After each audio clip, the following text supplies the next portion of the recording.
علماء کرام فرمایي په بني اسرائیلو کې یوه زنانه وه او دې زنانه ته الله جل جلاله انتهایي زیات حسن ورکړی و، ډېره زیاته ښایسته وه.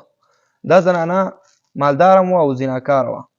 حسن ورته الله تعالی ورکړی او ځان ته یو محل جوړ کړی او په دې محل کې به اوسېدله او څوکیداران یې ځان ته ساتلي او 1000 دیناره به دې اخیستل، بیا به یې د خلکو سره زنا کوله، قیمت یې هم ښه لوړ او الله تعالی ورته انتهایي زیات حسن ورکړی. دا زنانه په بني اسرائیلو کې اوسېدله. نو څوک نوابان او خانان بچي وو هغوی به ورسره زنا کولی شوه، ځکه چې غریبانان به وس نه کېدلو، 1000 دیناره به د دې فیس و. نو وخت تېرېدلو دغلته په د علاقه کې د دې سره چې کوم همسایه و هغه یو ورځ بام ته ختلو، یو نوجوان و.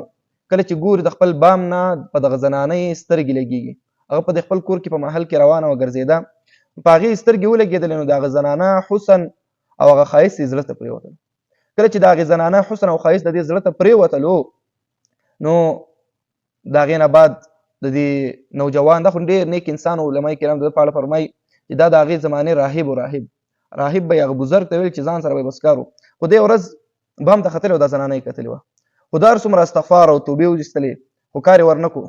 ده په دې خاطر توبه کوله چې الهه دغه زنانه باندې مې سترګې لګېدلې دي او د دې حسن مې زړه ته پرېوتی دی، الهه دا حسن مې اوس د زړه نه وباسي. چې هر څومره روجې ونیولې، هر څومره یې ځان ته سزاګانې ورکړلې، خو هغه حسن چې و هغه د ذهن نه وتلو. بس اخر کې دومره مجبوره شو چې دا 1000 دیناره پیدا کړل. 1000 دیناره چې پیدا کړل، اراده یې وکړه چې زه ځم د زنانه سره زنا کوم. ورغی او د زنانه دروازه یې ټک ټک کړله، هغه 1000 روپۍ فیس یې جمع کړو، د هغه زنانه سره په هغه تخت باندې کېناستېدو. کله چې کېناستو نو ده ته په هغه ساعت کې هغه خپل جانماز او مصله او نفلونه ور یاد شول. په دغه ساعت کې د سترګو نه اوښکې روانې شول. دا نوجوان نو ښځه ورته وایي چې ولې جاړې؟ وایي ما ته مې خپله مصله او مونځ او عبادت او د الله تعالی نه خشیت را باندې غالب شو، د الله تعالی نه ویر را باندې غالب شوله، د الله تعالی هغه د قیامت ورځ راته رایاده شوله او زه ځم، ما ته اجازه راکړه.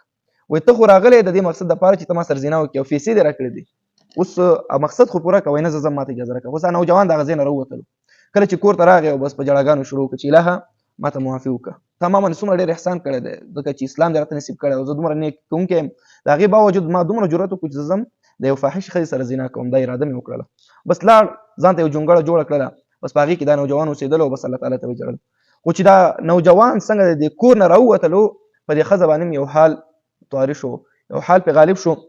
سوچ ورسره پیدا شو چې دا یو نوجوان دی چې دی په دې ځوانۍ کې د الله تعالی نه یېرېږي، زه ولې ونه ډار شم؟ ما ته الله تعالی دومره حسن راکړی دی او د هغې تر څنګ مال راکړی دی، زه ولې د الله نه ونه ډار شم؟ ما کې څه خبره ده؟ بس دا خبره یې زړه ته پرېوتله. خو غوښتل چې توبه وکړي، راووتله، کالي هر څه بدل کړل او سم حجاب یې وکړو. د هغې نه بعد چې را روانه شوله غوښتل چې توبه وکړي او حضرت موسی علیه السلام معلومات یې وکړو چې دغه ځای کې موسی علیه السلام دی. چې معلومات یې وکړو چې هغه تقریر کولو، نو یو کس یې ورولېږلو چې یو زنانه، هغه فاحشه مشهوره زنانه وه ده چې نوابانو او خانانو به ورسره زناګانې کولې، هر چا ورسره زنا نه شوه کولی. وایي چې هغه راغلی تا سره کار لري. موسی علیه السلام چې خبر شو هغه هم پېژندله، نو هغه ته غوسه ورغله چې زه تقریر کوم او تقریر په حال کې دا راغلی، نو خلک به څه فکر کوي چې زنانه هغه فاحشه ښځه هغه د موسی علیه السلام سره څه کار لري. خو هغه ورټله، ورته چې زه روږ شه چې موسی علیه السلام وزګار نه دی هغه تقریر کوي. نو هغه ښځه په ژړا واپس خپل کور ته راغله او ژړلې چې الهه ما معاف کړه، زه د دې نه بعد بیا په عمر کې هم زنا ونه کړم. خو ډېرې الله ته وژړل. د هغې نه بعد موسی علیه السلام ته الله جل جلاله وحی وکړل، ورته ویل چې موسی دا انسانان ما پیدا کړي دي که ته؟ وایي الهه تا پیدا کړي دي. بیا ورته چې رزق زه ورکوم که ته؟ وایي ته یې ورکړې الهه. بیا ورته چې زه توبه قبلوونکی یم که ته؟ وایي ته توبه قبلوونکی الهه. بیا ورته وویل چې ته ورشه، تا ته چې پرون کومه زنانه راغلې وه ورته ووایه چې ستا توبه الله جل جلاله قبوله کړې ده، هغې ته ورشه. نو هغه موسی علیه السلام راغی، د زنانه دروازه یې ټک ټک کړله. هغې زنانه فاحشې ښځې فکر کولو چې کوم بل کس به راغلی بیا به د زنا مطالبه کوي، خو نه وروتله. خو موسی علیه السلام دروازه یې نه تلو، بار بار به یې دروازه ټک ټک کوله. خو زنانه مجبوره شوله راووتله، خو ځان سره یې ویل که هر څوک او ځان به په یو څه چل خلاص کړمه، زه ورته چې ما توبه کړې نور زه زنا نه کوم. زنانه چې کله راووتله ګوري دروازې مخې ته حضرت موسی علیه السلام ولاړ دی. ورته وایي چې تاسو دلته راغلئ، د الله تعالی پیغمبر زما دروازې ته، او دلته خو فاحش او زناکار خلک راځي. هغه ورته وایي زه راغلی، الله جل جلاله رالیږلی یم، راته ویلي چې دې زنانه ته وایي چې ستا توبه الله جل جلاله قبوله کړې ده او ستا توبه د الله تعالی په درګاه کې قبوله شوې. الله تعالی ته چې څوک هم رجوع وکړي الله تعالی توبه قبلوي. بس موسی علیه السلام ترې روان شو. دې ښځې فکر وکړو چې اوس خو ما توبه وکړله او زما دپاره یو صحیح پاک او نیک انسان خاوند پکار دی. د خاوند د نیک کس په فکر کې شو چې چا سره نکاح وکړم. بیا ورته ذهن ته راغی هغه نوجوان چې هغه کس د وجې نه خو ما اسلام ته رجوع شوې ده او زما توبې ته زړه شوی دی، راځه د هغه په لټه کې شه.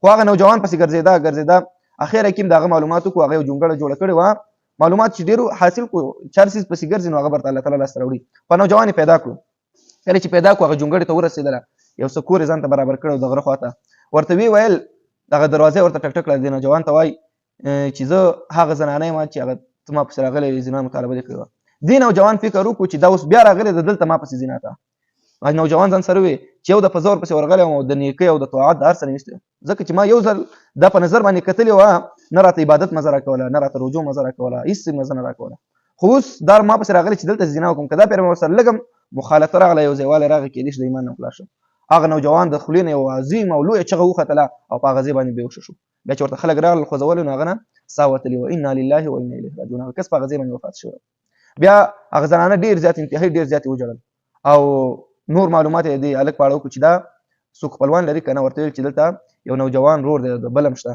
نو دې ښځې هغه رور ته یې وویل چې زه دغسې مخکې مې زنا کوله ستا د رور د وجې نه ما توبه کړې ده که ته ما سره نکاح کول غواړې نو هغه چې کله معلومات وکړو چې دا رښتینې توبه یې کړې د موسی علیه السلام ورته توبې زیری ورکړی دی نو هغه ورسره بیا نکاح وکړله علما کرام دا واقعه دغه د بني اسرائیلو د زنانه ځکه ذکر کوي چې کوم قسم الله جل جلاله ته رجوع کوي خدای دې وکړي چې هر څومره ډېر ګناهونه کوي الله تعالی توبه قبلوي او بل د نیکانو په صحبت سره دې قصه کې چې دی که نه عبرت دا پروت دی د نیکانو په صحبت سره د لږ د نیکانو سره صحبت راشي تا ته به الله جل جلاله دغه توبې توفیق او الله تعالی به دې بخي ځکه الله تعالی خو انتهایي زیات رحیم ذات دی یو الله تعالی ته رجوع کول بل د نیکانو صحبت دغه انسان نیکو دا نوجوان راهب دا راغی د زنانه سره د خو حالانکه مطالبه د زنا وه خو چې دی خپله نیکو هغه اراده یې بدله شوله د قیامت ورځ ورته رامخته شوله نو الله تعالی ورته د ښځې ستم د زنا نه د خلاصي او د توبې کولو توفیق ورته نصیب کړو